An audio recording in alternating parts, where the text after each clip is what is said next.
So kia ora koutou, ko Hannah taku ingoa. I'm very excited to be here and super humbled to be. I've heard heaps about Inspiral and Billy and Sandra, and I've read your book and I love it. And when Erica messaged me, I was like, on a panel with those guys, like way out of my league. But it's super exciting. So tonight Erica asked me to give a bit of an example from one of the organisations that I've involved with called Generation Zero. Can you guys hear me down the back? Yeah, cool, awesome.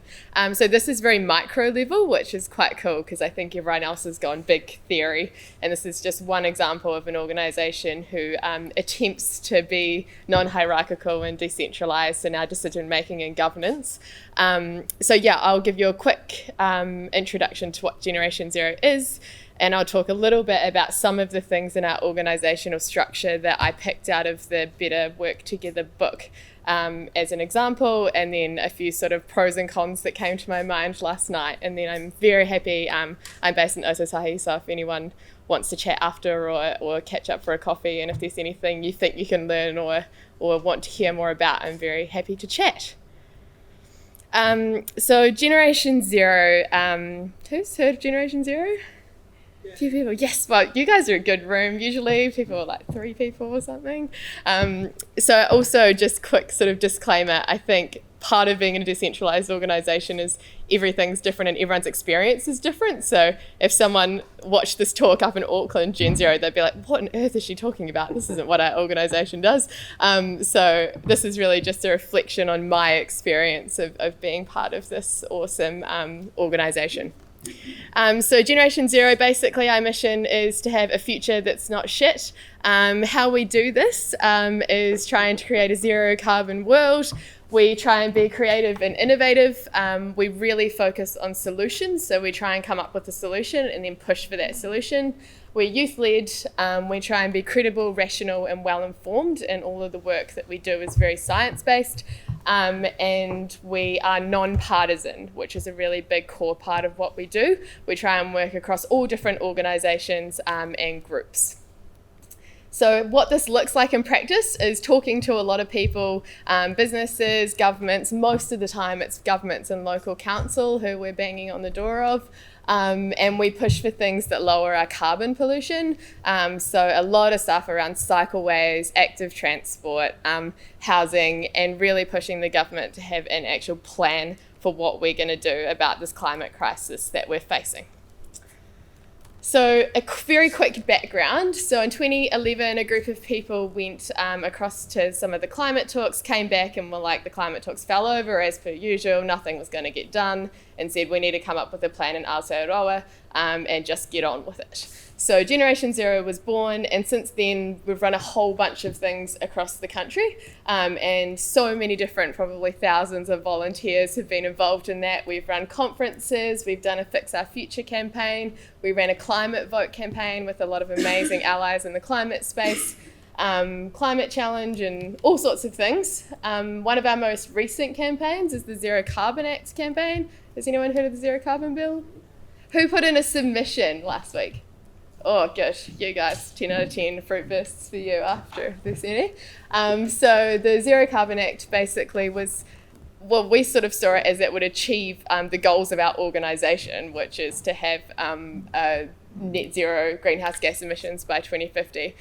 So we have pushed the government to enact that. It was basically a group of people who got in a room and said the government aren't doing it, so we're just going to write the legal framework and start petitioning for it. So the message there is really anyone can just get up and do it if they want to. We also do a whole bunch of other campaigns. This is just a quick example. We usually in the local elections do scorecards for all the candidates and give them an environmental rating. So you know sort of their climate credentials, we like to call them, before you're going into an election. Now I'm going to jump into some of the stuff around our organisation. So as I said, we really do attempt to have no hierarchy in our organisation. Obviously, that's something that's a huge challenge. It's not really natural to anyone. You don't grow up often in situations that are non-hierarchical, but we try and put some structures in place to allow that. A lot of that was inspired by lots of the people who started the group who've been involved in Inspiral and bits of other things as well. So we have a whole bunch of members, and then in each region we have a co-convener or a convener. So I co-convene in Osotahi with Alex, and how we see these roles is it's not a leader, you're more of a facilitator. So the idea is that you hold the space and you facilitate the conversations, and you know, if something needs to be taken nationally, then you can do that. But it's not a decision making, you're the boss, you're signing off on things type role. And I think that's a really important distinction and something you need to talk about often if you're trying to have a more decentralized way of structuring things. We have one 10-hour-a-week staff member for our whole organisation, Kit, down the back, who honestly we would not survive without. But basically we realised the need when we nearly lost our status as an incorporated society that we needed someone to like actually make sure our accounts have gone in and the things behind the scenes have been done, because people who are attracted to Gen Zero are campaigners. They want to get out there and make a difference, and they're often not the kind of people who are really good at that behind the scenes things that need to be done to just keep things afloat. So if you're going to go hard on the non-hierarchy, it's about making sure you have the things in place to make sure it doesn't fall over and the really important things do get done. We are also a bit of an experiment currently recruiting an advisory board, quick plug there. So that will be interesting. They obviously won't have any decision-making power, but the idea is, because we're a very youth-led organisation, to try and bring in a whole bunch of different perspectives, especially as we kind of go into this next phase of, you know, we've spent 7 years trying to convince New Zealand that climate change is real and we need to do something. Now people are starting to say, oh yeah, oh, you're right, we need to do something. Now it's like we need to actually have informed plans, and it kind of is becoming a little bit of a different space to play in. Membership, I thought I just mentioned Billy, you touched on some of this stuff as well, but knowing who the members are. So a few years ago we actually started implementing a membership thing. If you've turned up to 3 meetings, then you can sign on to be a member. You can go on our Slack group, you can go on the Google Drive. It is a challenge, you know, like one girl in our group, Sarah, was like, oh, I've been in Gen Zero for 6 years and I just signed up to be a member, and she's been like an active member for 6 years in terms of the thing. So it's something that we're working on, but I think it's something that is really important to try and hold that space if you can, because it also can help things sort of not going wrong, I suppose, in terms of sharing your digital systems and things. And one of the biggest things about membership, which I think is one of the biggest challenges, I'd say, from being in decentralized and then more hierarchical organizations, is how you create moving between those spaces. So when are you an active member? When do you want to be a core member? And when do you want to step out? Or potentially come back in. And that's something that people can feel like they get stuck, because it's not like there's an election every year where you go, oh yeah, I'm signing up, I want to be the vice president again or the treasurer. That doesn't happen. So people can feel like they get stuck in that place and burdened with that work when it's not joyful anymore. So I would say that's one thing that would be interesting to maybe talk more about. Routine has been touched on as well. So some of the things we do are check-ins at the start of every meeting. I know this is really getting big in corporate culture as well, which is great to see. Talking about what's on top.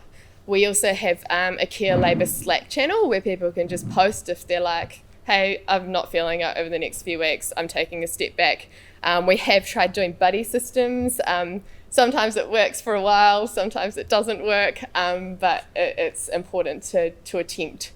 And one thing which we're starting to do is in every meeting have just a small space at the end to talk a little bit more about organisational structure. And that's because people come into meetings, you know, at the start of semester or whatever at uni, and it might be ages before they know anything about Generation Zero or this strange system that we're attempting to run our organisation by and these principles. So we're trying to start to talk more about those structures and talk about power. So consensus decision making, something else there's quite a bit on in the book, so I'd recommend checking out the chapter. But for us, it's all about basically as little group decision making as humanly possible, really only taking things to the group if you think it could do some harm to our reputation or some harm to the group. So for example, I'll never forget we had the Summerfest Hui where we all get together once a year. And these guys from Hamilton came and they were like, oh yeah, we convinced the council to divert like $1 million of funding from somewhere else towards cycleways. And everyone was like, oh, really? That's amazing. And they'd done it like a year ago, and no one had even known about it because people were just getting on with it. And I think that's something that's really special about when it works, it really works, that people just feel like they have that mandate to just pick it up and run with it. And then after that, if they're cool and they don't want to do stuff for a while, that's totally fine too. So yeah, I think coming up with a structure for how you want to do this is really important. And consistently reviewing those systems. So we'll sort of go through phases where maybe it's on email, but maybe it's just you post on Facebook and say, hey, potentially a bit contentious, I'm going to this event, blah, blah, blah. If you have issues with it, get in touch in a week's time or by this date. And if no one says anything, then go for it. So it's all about enabling action, and we really try and make all our structures in a way that enable action rather than trying to get maximum agreement and everyone talking about it for hours when actually you probably kind of agree in broad terms anyway, since you're part of the group. Which comes to the really, really core thing of there's no way this can work at all unless you have a clear vision and mission. Everyone has to be on board with that. That's, well, I guess, my opinion, but it's very hard to make these things work unless that part has maximum input. So I'd say that's the only part that needs to have really clear maximum input from everybody, so that people can make those day-to-day decisions without needing to go in and check in. So yeah, I think that's really the core. And we had Rich Bartlett from Inspiral come in last year, and he was like, you need to put it up on your website. And that was actually one of the best things we did, because now we've got our vision, mission, activities, kind of the stuff that you might usually put in like a constitution or whatever, but we were like, let's just put it up on the website, because there's probably a bunch of volunteers going out saying they're from Generation Zero, and if they can just go on the Gen Zero website and look at it, then other people can too, and that will help us clarify that vision and mission. So I would really encourage you, if you're part of a community group and you're feeling like you're trying to move more into this, to first thing to do is sit down, get your vision and mission together, and just chuck it on your website or on your Facebook group or whatever you have as an outward facing communication medium. Power, I have touched on this. It's something we're not good at Gen Zero, I think, talking about the power, because we're super under-resourced. Everyone's just getting on with campaigning. We don't have lots of money to get together. And I think one of the things I've heard in other groups that works really well is if you can get together every 6 months face-to-face, it just makes all of the difference. But we might, if we're lucky, meet once a year. It usually ends up getting pushed back a bit more, and it's hard to get everyone there. So I would, as much as possible, encourage to have that face-to-face time, and that's something that I think we would benefit hugely from having more. Last year, Richard came in and made us do this really confronting exercise of putting ourselves in a circle. People are laughing who have done it. It's 3 circles. The middle circle means that you have, when you speak, people listen to you. Like, you have the influence, you have the mana in the group, and you probably hold a whole bunch of knowledge. You're on the periphery circle, which means that you're in the group but not in the core, or you're on the outside and you don't feel like you're involved there. And I think that people putting themselves up and naming that was really big for us, and really is a very good way to, in a safe way, I think, to start to have those conversations. Because if you don't do that, that's where people get in the burnout or get frustrated or leave without actually having a conversation about something that could probably be solved quite easily a lot of the time. My last 2 things, I'm probably going way over time. Pros is, I think, people being able to float in and out. It's hard, but it's the best thing ever. Like, we have a guy who has been involved for like 4 years, dropped out for a year to do his PhD, and has just come back recently. He just turned up in a meeting, no warning, on Tuesday, because we meet every Tuesday, and it was great. And it was just like he was home again, and I think that's the key to movement building. I think it works really well for young people. I think it works for all people, but young people are transitioning in their lives. They're going into different careers, different things all the time, and I think that works for us. It really will allow people's leadership to flourish. People can take a project in Gen Zero and just run with it as long as it aligns with the brand and get way more impact. And I think it's really the only way to truly build movements around the core, like, wicked problems that we're facing in our society. Cons. The load often gets dumped on the conveners or certain people. They get burnt out, they leave. It's not a positive experience, which is really sad, because they've probably achieved amazing things whilst being part of the group. So I think that's something to be really cautious of, and it's just a journey that we're still going through and learning how best we can manage. It requires more structure, as both of you touched on, more structure rather than less, which seems counterintuitive, but it really does require more deliberate and intentional structure than in a hierarchy. Requires that face-to-face time and commitment to kaupapa. And also, in a weird way, sometimes the lack of structure can lead to inaction if we haven't had this conversation around, you can't actually go for it. They're like, who do I ask? Who's the leader? So I think that is something to be aware of. And I also think disputes can sometimes get worse if there's no clear method of how do we overcome these disputes. So these are just things I thought would be interesting to people to think about in framing this conversation. So yeah, that's all I have to say. And thank you for listening. And thanks for inviting me, Erica.